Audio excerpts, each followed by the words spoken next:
Welcome. Thank you for joining our Information Technology Best Practice Series webinar. I'm Becky Melody, your hostess for today's presentation. Sabu Vis, USDM's Vice President of IT and Virtualization, will be presenting. The discussion today will cover introductions, webinar logistics, direction for post-webinar collaboration, and our discussion topic, Validating SharePoint, Real Lessons Learned.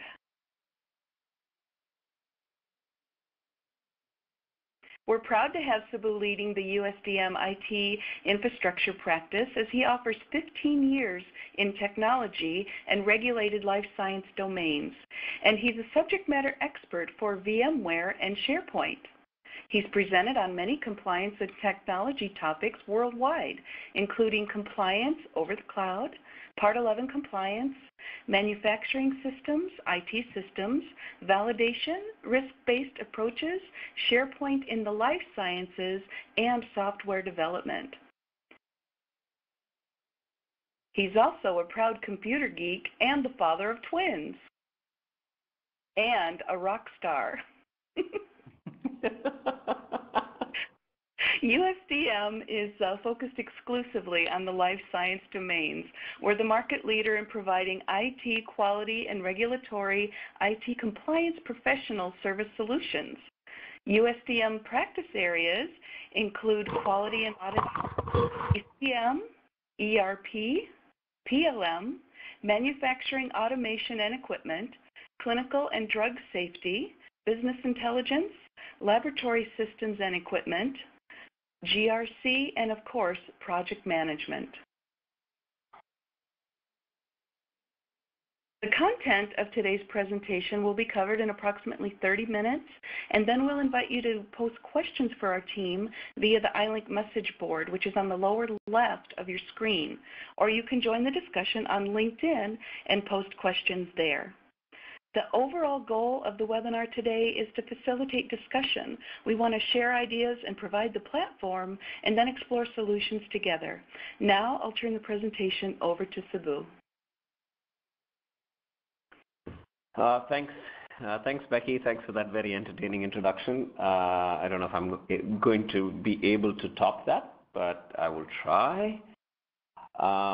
Good afternoon, good morning, good evening, depending on where you're all logging on from. I see some familiar faces on this list today, as well as some new faces, so welcome. So my goal today, again, it's a half-hour webinar. There's really only so much we can talk about.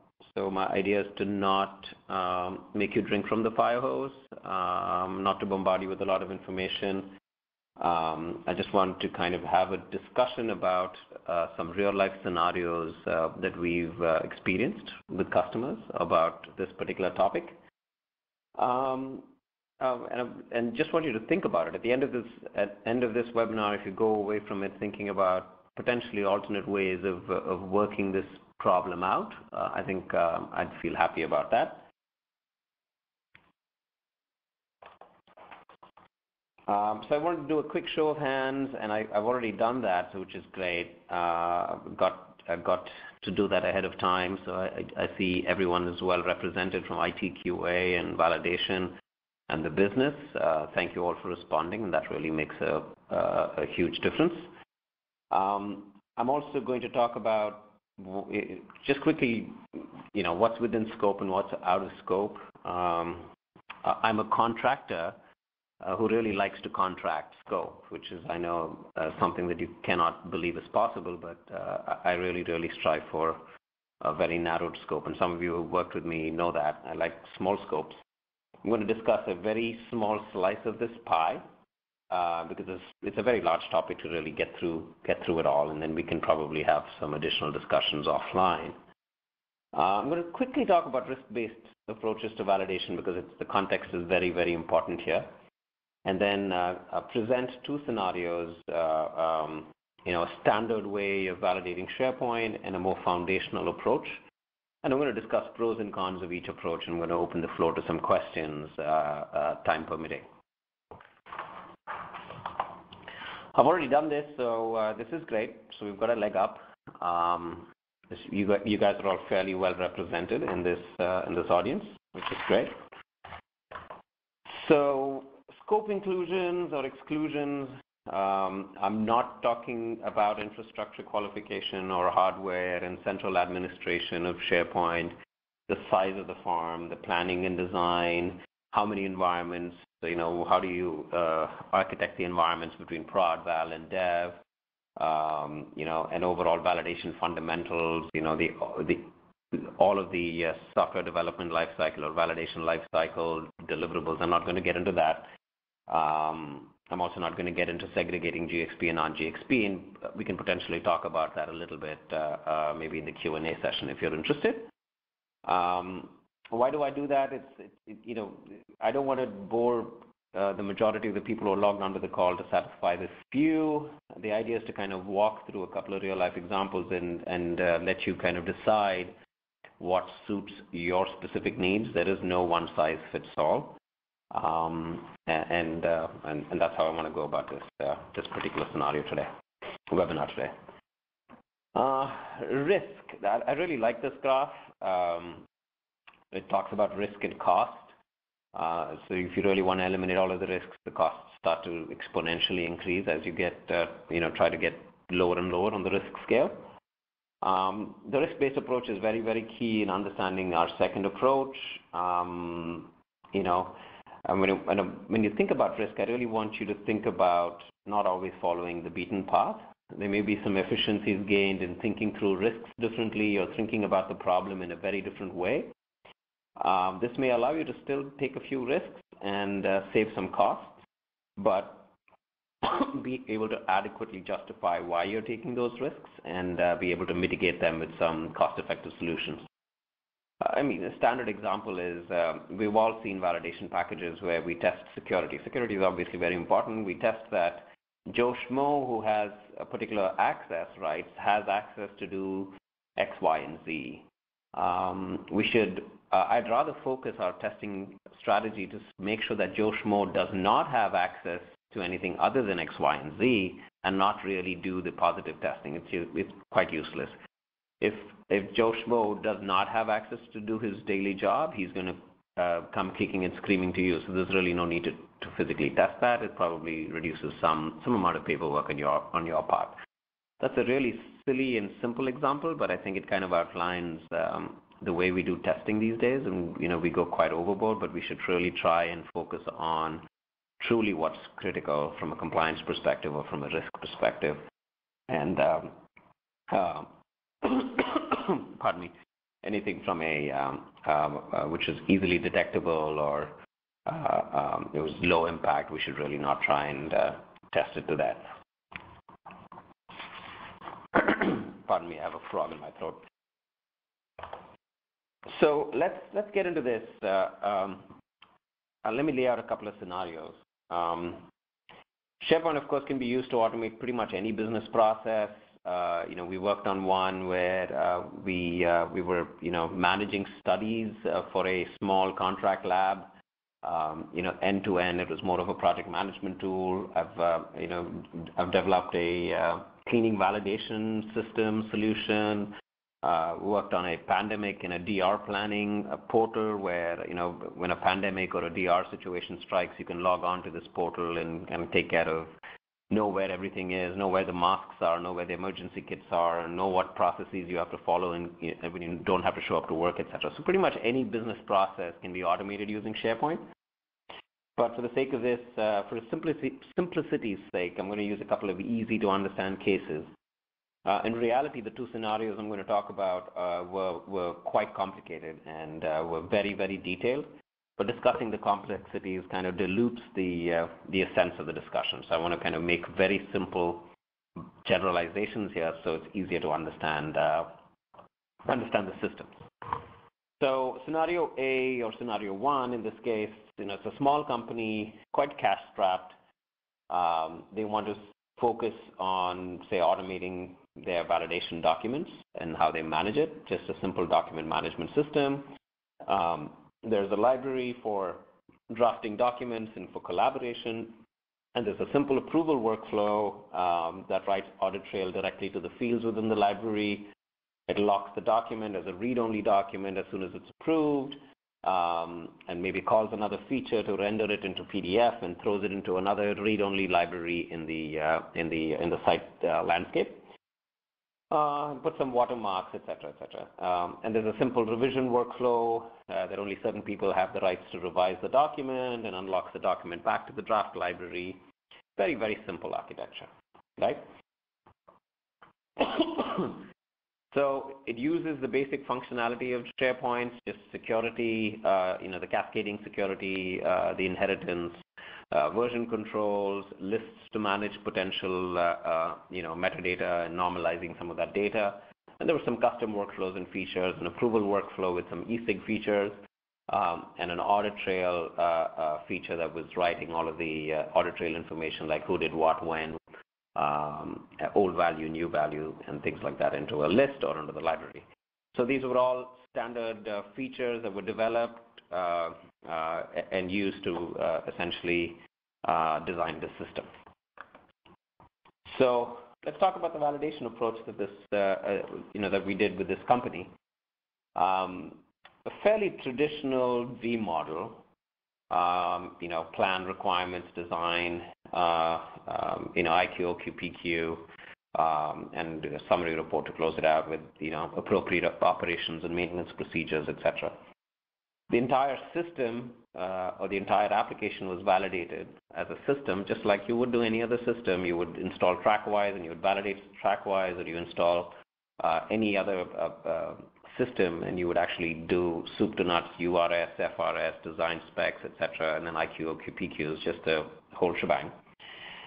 And I'm not going to get into the different modalities or the different ways you can do the software development lifecycle, but at a high level, it was a typical V model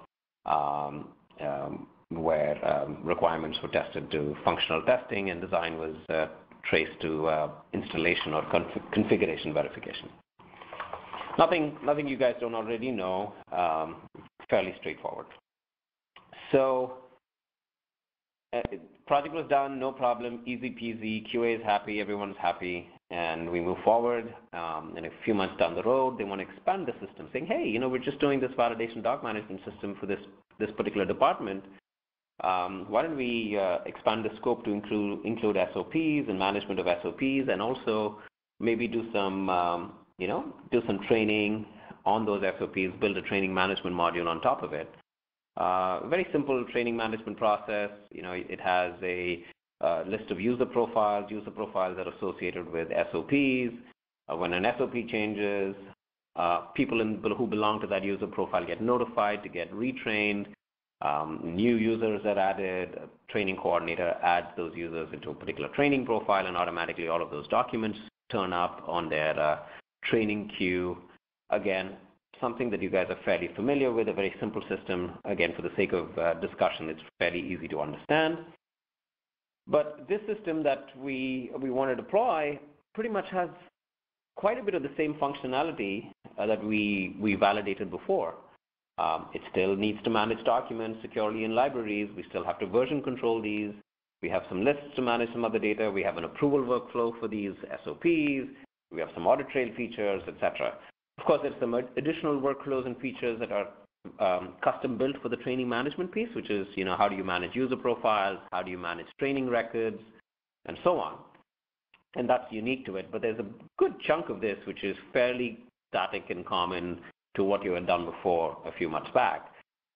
Security, for example, the same concepts of security were used here, how it inherited permissions, how the security was set up, all of that stuff. Excuse me. Not able to advance. There it is.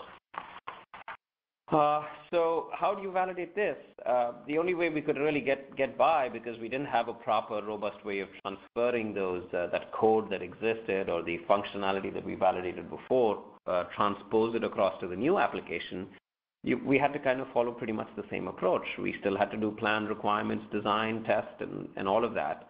And this entire application was validated as a system just like the other one was as well.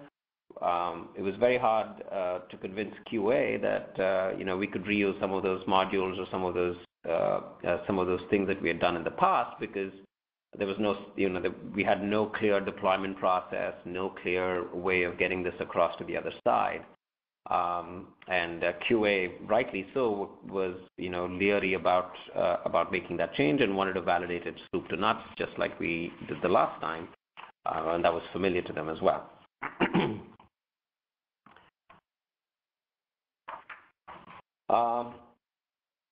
So the pros and cons of this approach really, the pros were, of course, that it's quick and easy to validate this on the first go around. It's fairly straightforward.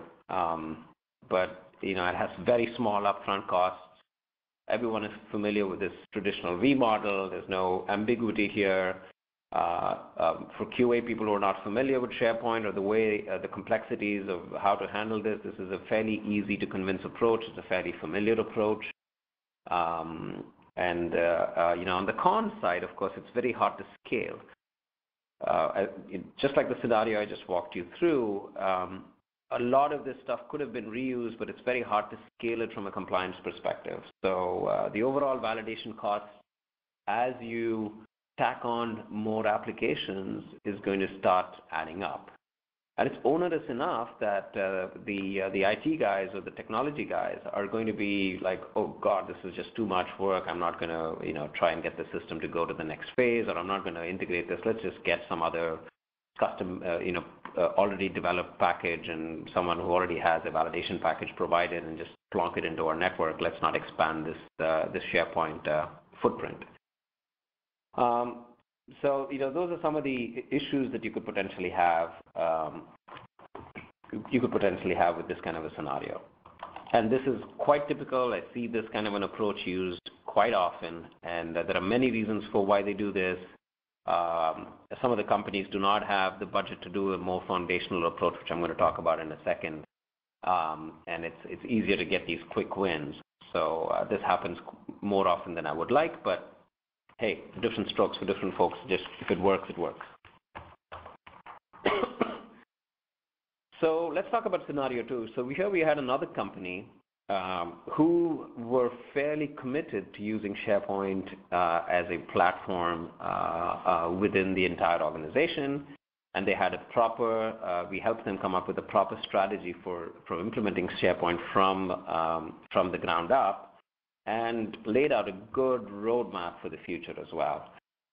Saying we'll start with a system 1 or automating business process A today. We'll do business process B tomorrow, and see, a couple of months down the road or a few years down the road, etc. So we had a nice, well-structured strategy around this. And for the sake of argument, again, let's take the same document management system today and the training management system tomorrow as our scenario, even though that was not really the real life situation, and kind of approach the problem in a slightly different way.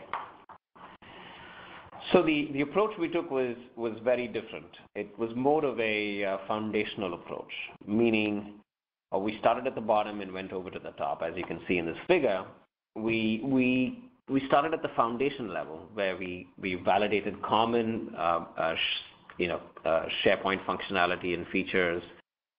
We also validated the underlying SharePoint foundation, the hardware, the clustering on the hardware, and on the SharePoint farm, the backups for SharePoint, all of the common infrastructure-related items. And on top of that, we validated the common SharePoint functionality. We built some processes around how the best practices for setting up web apps, best practices for setting up libraries and lists, and how do you manage inheritance and security, etc. And we validated all of that. We also validated the common custom features, workflows, and objects that we thought we would reuse on an ongoing basis. So we had like a common set of objects that we could deploy across different web apps or across different applications. And we thoroughly tested them out, with various scenarios, various kinds of inputs and outputs to make sure that it really robustly works. And we also came up with procedures on how to deploy these features, workflows, and objects onto different web applications. And we also talked about how we manage the source code and all of that stuff. So we really took a very foundational approach and built the bottom base of the pyramid. The next part of that pyramid is the deployment process. We clearly documented how we can deploy these features, and what were the standard features and functionalities that we supported, and we built processes around these. So we proved that we can consistently deliver, say, a particular security parameter or a particular security setup, and the way it inherited, we proved that it works, and we had a process for how to deliver that. We had a standard workflow, a multipath, parallel serial workflow, and how that's built up in a feature, and said this is how you deploy it in library 1, the same process you can use to deploy to library 2, et cetera, et cetera. So we covered that from a process perspective. That's the second part of that pyramid. And now the top layer is really the application piece. And the application piece, whether it's application 1, application 2, or application N, we would IQ the common functionality or the common features. We would IQ how we deploy it, the features and workflows, make sure any configuration parameters were appropriately addressed, and we would OQ the unique features, meaning, say, for example, we started the doc management system, and we went through with the training management as our second system. We would thoroughly OQ all of the common, the new modules that we developed for profile management, etc. But we wouldn't go crazy about testing out the approval workflow again if it's the same workflow we used in System 1, and it's part of the underlying foundation. So, in this kind of an approach, you really, at the application tier, you really focus on what's unique, and everything else gets thrown into the foundation bucket or the underlying infrastructure bucket. This really modularizes your overall application validation effort, and it's really super helpful. There's one thing that's missing here is maybe the top part of this bucket is performance qualification. We always did PQs that kind of map to the URS, which at a high level tested all of the functionality of that particular application, including the foundational features and workflows, etc., that we did not thoroughly test in OQ. So we covered up lost ground in our PQ, but in a more muted or in a more risk-based approach where we did not test every aspect or every decision tree path possible. So there are some slides that kind of walk you through what I just mentioned. It's in greater detail. I'm just going to quickly skip through these. Again, the base part, the bottom layer was qualify the foundation, validate the custom objects, and then your middle layer is validate how you deploy these custom objects that you've developed, the common custom objects that you have, and then the top layer you focus on the application tier only. It's quite straightforward from here. And these slides will also be available, if I'm not mistaken, and will be sent out to you guys. And of course, the webinar is going to be recorded as well, so you can look at this in the future.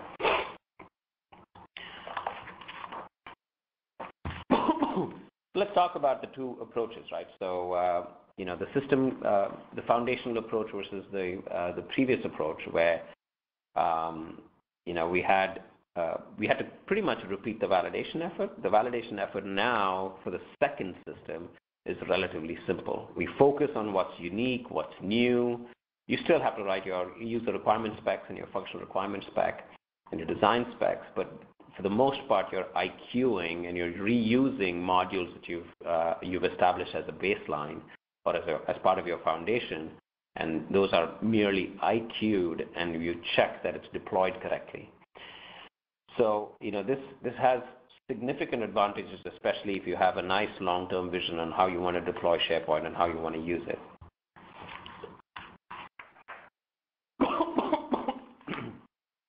So let's talk about pros and cons, just like we did scenario 1. The cons here, of course, the validation approach is very complicated and needs some proper upfront planning, and it requires some clear communication with QA, who may not be familiar with SharePoint and the technology as well, and who may not be familiar with the approach as well.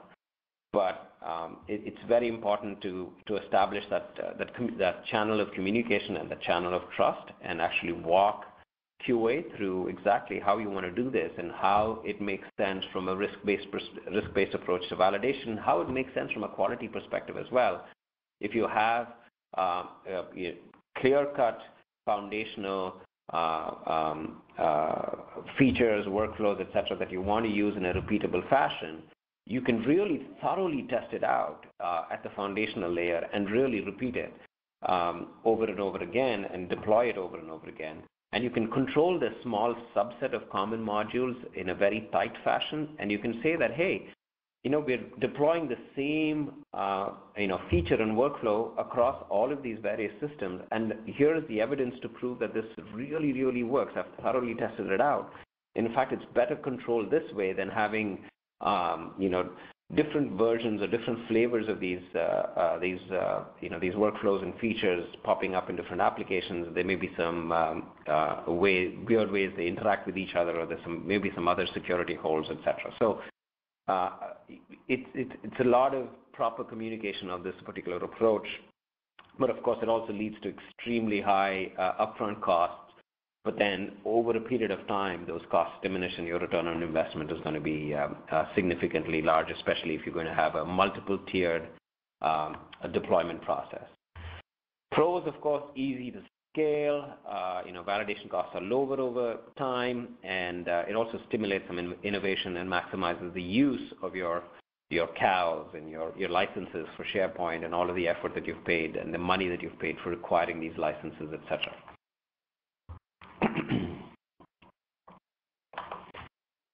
So that's it. I think I've stuck quite well to the time. It's 11:28, so I'm going to kind of open the floor to some questions. I know this was a lot of information to take, but again, this would be recorded in a webinar fashion, so and recorded and posted on our website. So and I'm hoping we can interact with this on this topic in the future as well. So I'm going to open the floor to some questions.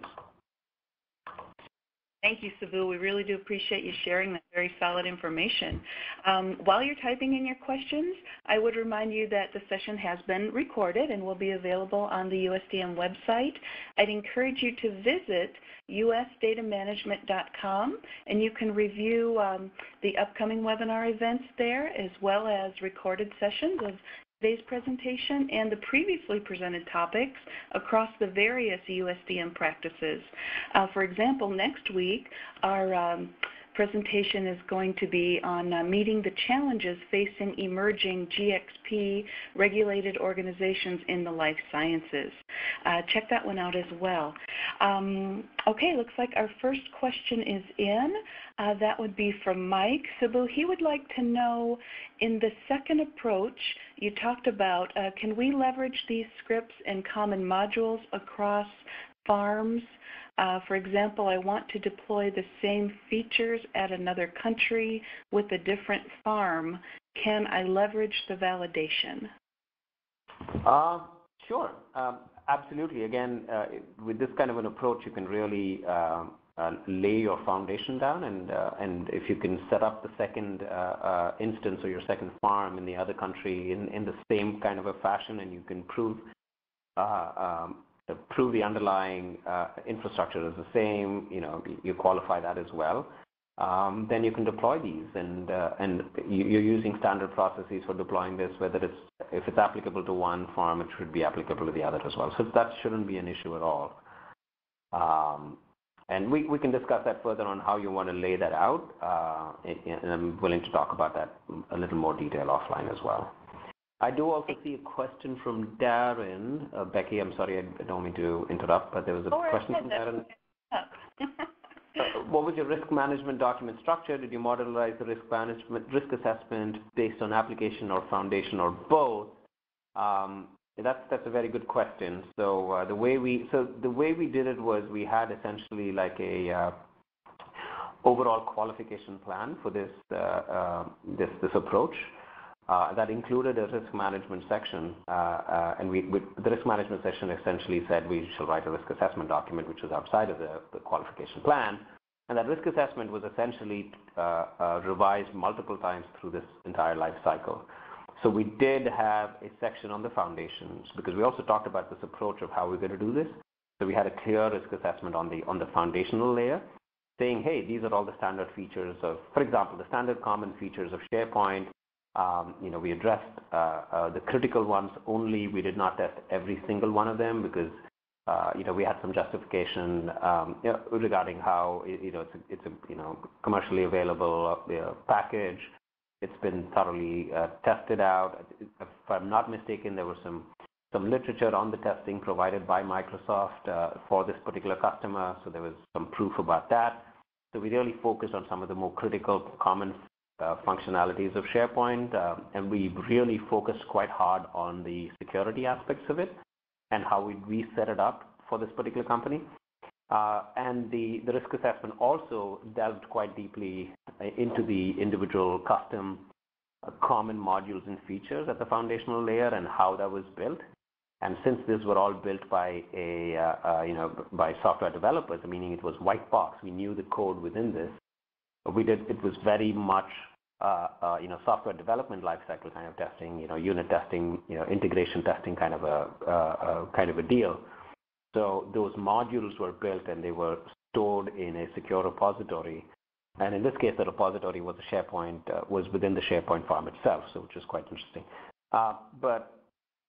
And then the risk assessment went into performing risk assessments of individual applications that were built on top of this foundation. So, for instance, for the sake of simplicity, let's take the document management system. We talked about, it of course addressed the fact that we're using this foundational approach, so we do not have to go crazy about testing all of these features and common functionality of SharePoint, as well as the features and workflows that we've qualified before. But it also talked about some of the other features and functions that we had built. Some of it was very low risk. It was just how we rendered something on the training administrator screen. It was just, it was really nice graphic stuff, but we didn't really have to go crazy about testing how well that UI worked. We were more interested on making sure that the functionality, the underlying critical compliance functionality was tested thoroughly, but we didn't go crazy about every UI feature, etc. So we focused a lot. A lot of the focus was on security and the underlying GXP process functionality.